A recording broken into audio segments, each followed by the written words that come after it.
we work very closely in Missouri with our State Department of Higher Education and the universities. In fact, on all of our early childhood committees around the state, Head Start, Child Care, and so forth, the Department of Higher Ed sends a representative to those meetings because they know and understand and appreciate that early childhood is where it all starts and that they better pay attention to it. So I think that's pretty important and impressive. So in about 15 minutes, you'll learn very little about several different things because I don't have like one nice study to say this is what I'm going to talk about for 15 minutes. So I just tried to think of all the different issues in my 45 years at higher ed, all the different issues that I could think about as food for thought. So I actually did pull some data from some research studies over the past several years, but then also want to look at educator standards, program standards, and then talk just a minute about some registries and how we all maybe need to be working together. So some research studies and what we can learn about that meaning for higher ed. The intent of these studies actually was not to say, what are the scores as it relates to teacher education? But I went back and pulled that because I think it's food for thought and I think it's very interesting. Oh, and by the way, not only will you see my grandsons, you will see other beautiful children throughout this presentation because that's what keeps me going. Okay, so when we looked from several years ago, the Child Care Research Consortium, it was the Midwest, Region 7, Iowa, Kansas, Missouri, Nebraska, randomly selected programs, got a lot of information, and then again randomly selected follow-up observations with 365 providers. And here's what we found, and I know you come to a meeting with Bob Pianta and you talk a lot about the environment rating scale, so that's what I'm going to be doing today. Sorry, Bob. So you look at the pretest scores of these 383 programs, and I think it's fairly curious. High school, highest degree, high school, 3.7.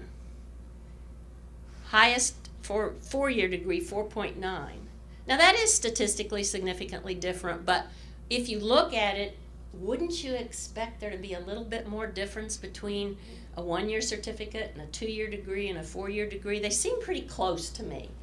And that's curious and maybe gives us something to think about as it relates to our higher ed programs. Then the ECRS-E, which of course is more the language, the math, the diversity, the four subscales. This is not the ECRS-R, ECRS-E. And of course we all expect those to be lower, but you look at a four-year degree, this is the same 7-point scale. You're not even at the midpoint of four-year college degree folks. Now I'm going to wrap this way around to the end of my 15 minutes because this is self-report. Okay, and that generally works okay in terms of what degree do you have and so forth. But the difference between two-year degree and four-year degree, really not anything. So again, food for thought. Then I'm also, so looking at does education make a difference? This really just said if you have 1 year or higher of education and you look at the poor versus the good quality programs, it's double, 30%, 60%. Some of the other things I just left on here just to peek at, and mainly because it will be in, we won't have time to really go over it today, but I thought you might want the information for later in terms of some of the training and so forth. And then I just, being most interested in the Missouri sample, just pulled out and looked at the 110 observations for the Missouri sample, which were rural, urban, and so forth. And here's what we looked at in Missouri for our 110 programs.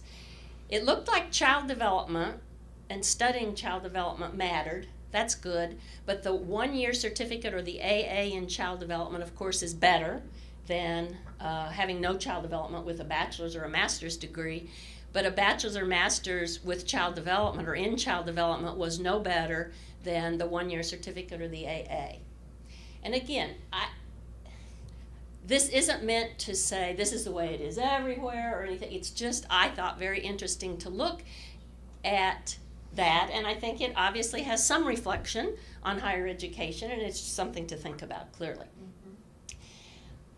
Now, this is a very small number of programs. I'm working with Mississippi Building Blocks, and when we look at the observation for Eckers are in, again, only 31 classrooms. First of all, we would all be very disappointed that it's 1.6 to 3.3 is the range of programs.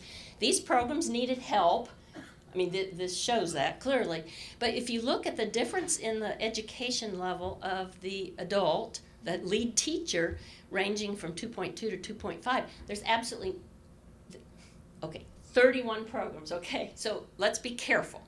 But I must say I was a little bit surprised when I pulled this out and found that there was absolutely no difference based on education. Now, some of the four-year degrees might not have been in early childhood or child development. So again, it's a lot of caution that I share this with you. But again, when I looked at it, I thought, wow, that's what I thought, wow.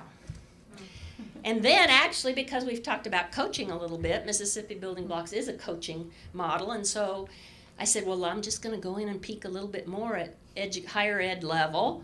Again, look at the very small n, and look and see if coaching, what kind of a pre-post, the difference the coaching made.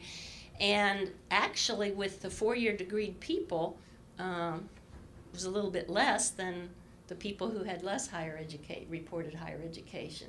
So again, they had real numbers, real studies, and so forth. I bring these few slides to you just to say this should give us something to think about. So we thought about it, okay? Now we'll move on. Now we can think about a few different issues.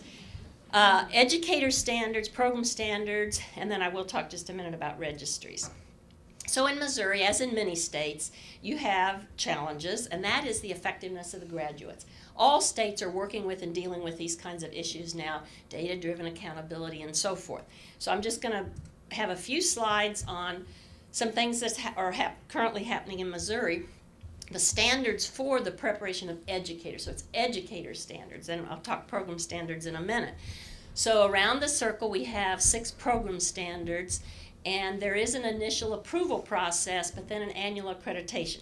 And what we're doing differently now, and most states are based on some, national requirements or suggestions, we now actually have standards and indicators for teachers, counselors, librarians, leaders, and so forth in a new, different way than we ever have before. They are aligned to our academic standards, and we're building 5 new, different assessments for accountability, starting with entry level. It reminds me when we wait until the last year to do student teaching, et cetera. I mean, this is really starting to follow people throughout. Which I think is really a good thing, as well as at the exit level. But the overall purpose is the departments of higher ed and our DESE, elementary and secondary education, are developing this competency-based model that is a continuous professional development plan that will follow from I'm a college student and now I'm moving through my career. It's the same plan. It's like the trajectory. And so it's not all of a sudden you have pre-service, okay, then you graduate from college, and now you have in-service. It's the same tool and the same for continuity. And I know we talked some about continuity this morning. Right. So then looking at program standards, you have to really keep up because every 1 minute I'm giving you a new topic. Program standards. Not educator standards, but program standards. So again, in Missouri, this is a new process being developed with our teacher education programs, and of course early childhood would be one of the certification areas. But all certification programs, secondary science, early childhood, and so forth, the institutions will have annual performance report based on benchmarks. And again, this isn't new. Many of you in higher ed are probably in the same boat. But if a program, this is very near future, if a program does not meet those benchmarks, they'll have 2 years to, quote, fix whatever issues they have, and then, lo and behold, for the first time ever, if they don't meet the mark, they will no longer be able to give that degree certification. So institution A might have 12 degree programs. They may be in 3 or 4 years, they may be able to only certify in 9 of the 12 because they didn't meet the mark. Now, being in higher ed for 45 years, that is like really exciting to me. It's not just same old, but it's actually doing something different, and it's accountability, and I personally think it's exciting.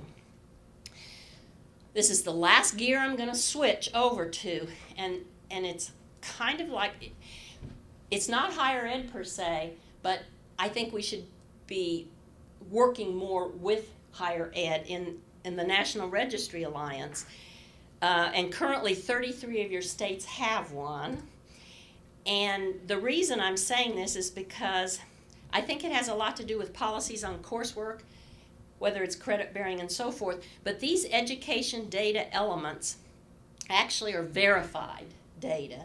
In many of our research studies, it's just self-report. So this is actually verified. So we should actually, researchers should actually be hooking up with these, especially in the 9 states that have gone through a very rigorous process to be good at what they're doing. But these are the kinds of things higher ed and departments of ed and state departments really don't know how many specific early childhood related coursework they have, or leadership related coursework and so forth. These registries do.